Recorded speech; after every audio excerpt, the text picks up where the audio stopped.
नमस्कार, India reviews में आपका स्वागत करता हूं। मैं हूं अभिजीत। चलिए नज़र डालते हैं झारखंड राज्य से जुड़ी कुछ मुख्य खबरों की ओर। राज्य के ऐसे मुख्य खबरें जिसे जानना आपको बेहद जरूरी है। आज की सबसे बड़ी खबर, झारखंड कैबिनेट ने 12 से अधिक प्रस्तावों पर लगाई मुहर। 20 मॉडल स्कूल बनेंगे आवासीय विद्यालय। सरकारी नर्सिंग कॉलेज के प्रशिक्षुओं को जिला और मेडिकल अस्पतालों में 1 साल तक काम करना होगा अनिवार्य। राज्य सरकार ने राज्य के 20 मॉडल स्कूलों को आवासीय विद्यालय में बदलने का निर्णय लिया है। इसके साथ ही 3 मॉडल स्कूलों को आवासीय स्कूल में तब्दील किया जाएगा, उसकी सूची बनाई गई है। वहीं राज्य के संचालित 203 कस्तूरबा गांधी बालिका आवासीय विद्यालयों के शिक्षकों के मानदेय में 20% बढ़ोतरी का निर्णय लिया गया है। राज्य सरकार के इस निर्णय से 1234 शिक्षकों को लाभ मिलेगा।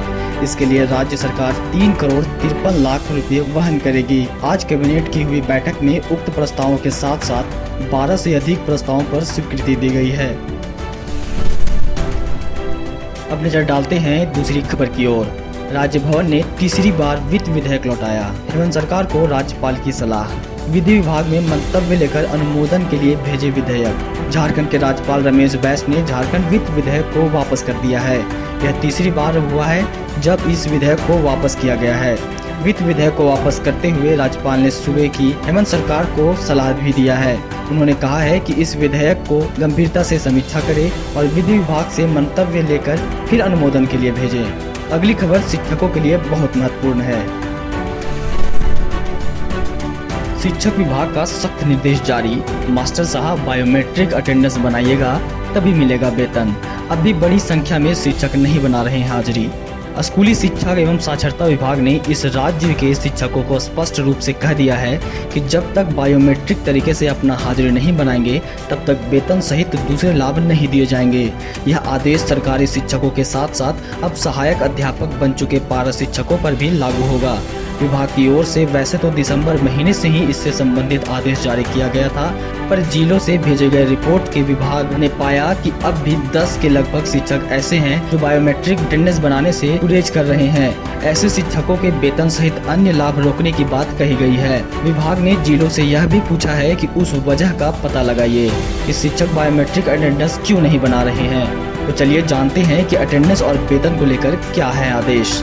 शिक्षा विभाग की ओर से बायोमेट्रिक अटेंडेंस को अनिवार्य किया गया है। हालांकि एक विकल्प ई विद्या वाहिनी का भी दिया गया है, पर यह व्यवस्था विशेष परिस्थिति के लिए तय की गई है।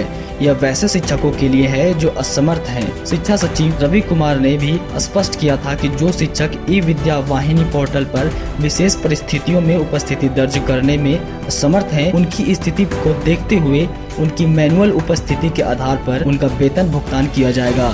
ऐसे शिक्षकों के वेतन भुगतान के लिए जिला शिक्षा पदाधिकारी व जिला शिक्षा अधीक्षक अधिकृत होंगे। डीईओ डीएसई स्थिति की जांच कर वेतन भुगतान करा सकेंगे। झामुमो सुप्रीम में सुबु सोरेन की तबीयत बिगड़ी। वेदांता में हुए भर्ती डॉक्टरों ने अल्ट्रासाउंड कराया। सामान्य स्थिति के बाद प्राइवेट वार्ड में किए गए शिफ्ट। झारखंड मुक्ति मोर्चा सुप्रीमो शिबू सोरेन की तबीयत अचानक खराब हो गई। फिलहाल उनका इलाज और मांझी स्थित मेदांत अस्पताल में नेफ्रोलॉजिस्ट डॉक्टर अमित की देखरेख में चल रहा है। जेएमएम सूत्रों के मुताबिक उनकी तबीयत अचानक खराब हुई है। इसके बाद आनन फानन में उन्हें मेदांत अस्पताल में भर्ती कराया गया। डॉक्टरों की टीम चिकित्सकीय जांच में जुटी हुई है।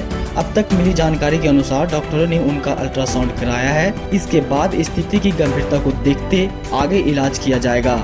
पूर्व मुख्यमंत्री और जेएमएम सुप्रीमो का इलाज कर रहे डॉक्टर अमित ने बताया है कि उन्हें किडनी की परेशानी और सांस लेने में तकलीफ की शिकायत के बाद अस्पताल लाया गया था। इमरजेंसी में 1 से 1.5 घंटे तक के लिए उन्हें ऑक्सीजन लगाया गया था। इसके बाद उनकी स्थिति बहुत हद तक स्थिर हो गई। अब उन्हें प्राइवेट वार्ड में शिफ्ट किया गया है।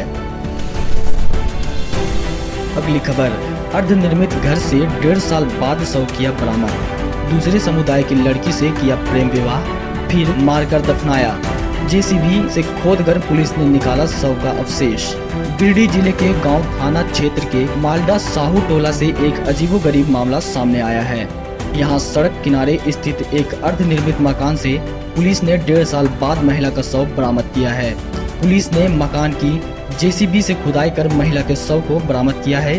पुलिस पदाधिकारियों की उपस्थिति में मकान की खुदाई कराई गई। शव मिलने के बाद से सनसनी फैल गई। लोगों के बीच इस बात को लेकर कई तरह की चर्चा होने लगी। चलिए जानते हैं कि आखिर क्या है पूरा मामला। दरअसल पंचपा थाने के तहत प्राथमिकी दर्ज कराई गई थी। पुलिस लगातार मामले की जांच कर रही थी। यह मामला मालदा के रहने वाले 30 वर्षीय मनीष बरनवाला से जुड़ा हुआ है।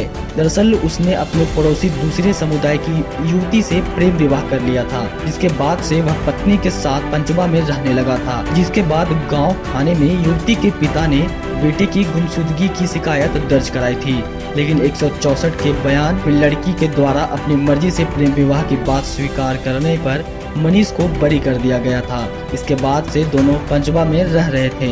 इस बीच युवती की बेटी हुई थी। अज्ञात बीमारी ने 5 लोगों की ली जान।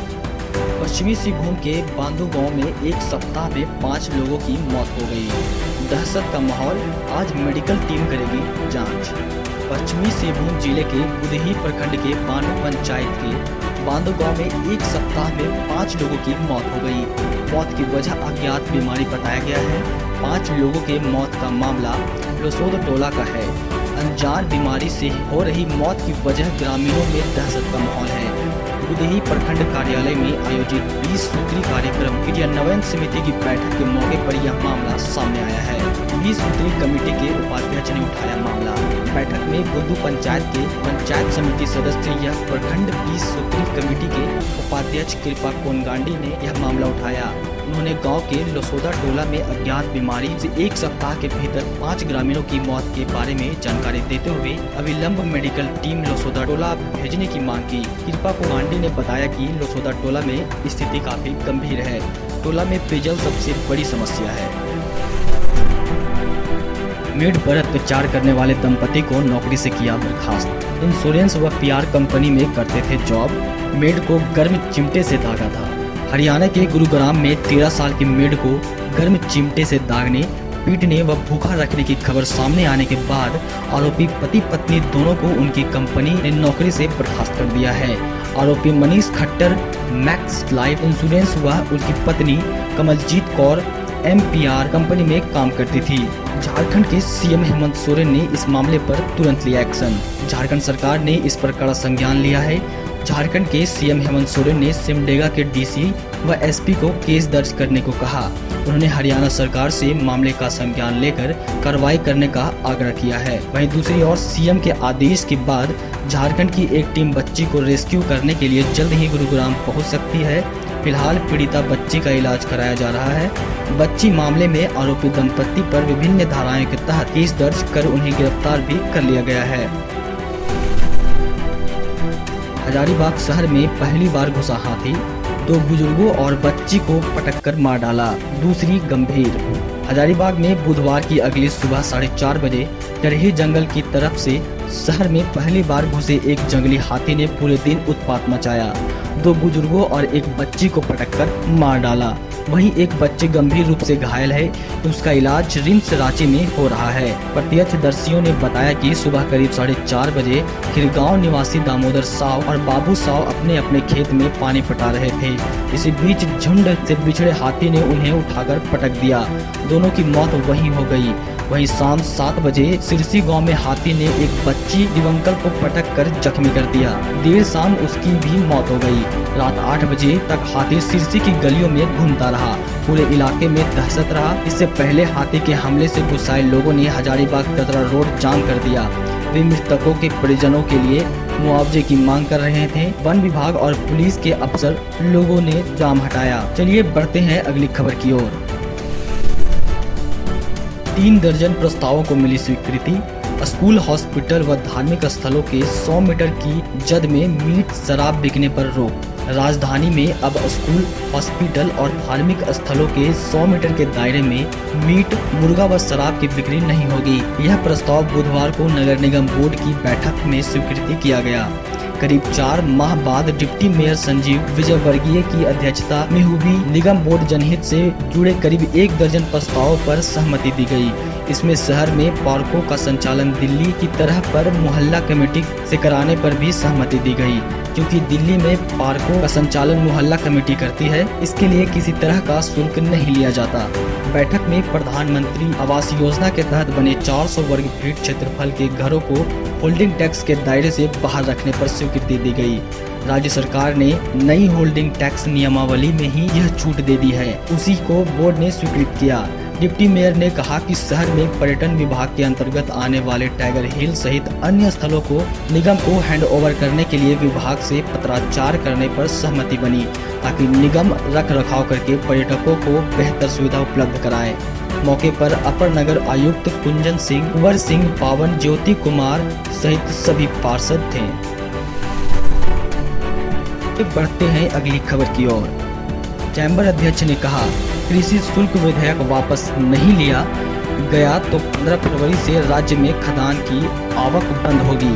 Federation of Jharkhand chamber of commerce and industries के आह्वान पर बुधवार रांची में 24 जिलों के चैम्बर ऑफ कॉमर्स, खदान व्यवसायी संघ, बाजार समिति के दुकानदार, संबद्ध संस्थाएं, rice millers association, flower millers association, मजदूर यूनियन संघ और किसान संघ के पदाधिकारियों व सदस्यों का महाजुटान हुआ।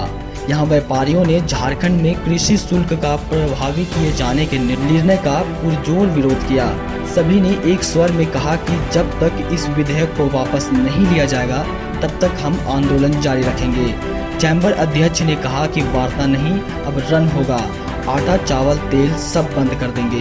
उन्होंने कहा कि अब हम सरकार से वार्ता नहीं करेंगे, आंदोलन तेज करेंगे। 9 फरवरी से चरमबद्ध आंदोलन चलेगा। उन्होंने कहा कि कृषि शुल्क विधेयक वापस नहीं लिया गया तो 15 फरवरी से राज्य में खदानों की आवाजावक सब बंद होगी। गुरुवार को पूरे राज्य के मंडियों में काला बिल्ला व काला झंडा लगाकर प्रदर्शन किया जाएगा। चैम्बर के पूर्व अध्यक्ष प्रवीण जैन छाबड़ा ने कहा कि झारखंड में विपणन व्यवस्था कुछ है ही नहीं। ऐसे में यह शुल्क के रूप में व्यापारियों और कृषकों पर एक टैक्स लादा जा रहा है, जो हमें किसी भी स्थिति में स्वीकृत नहीं है।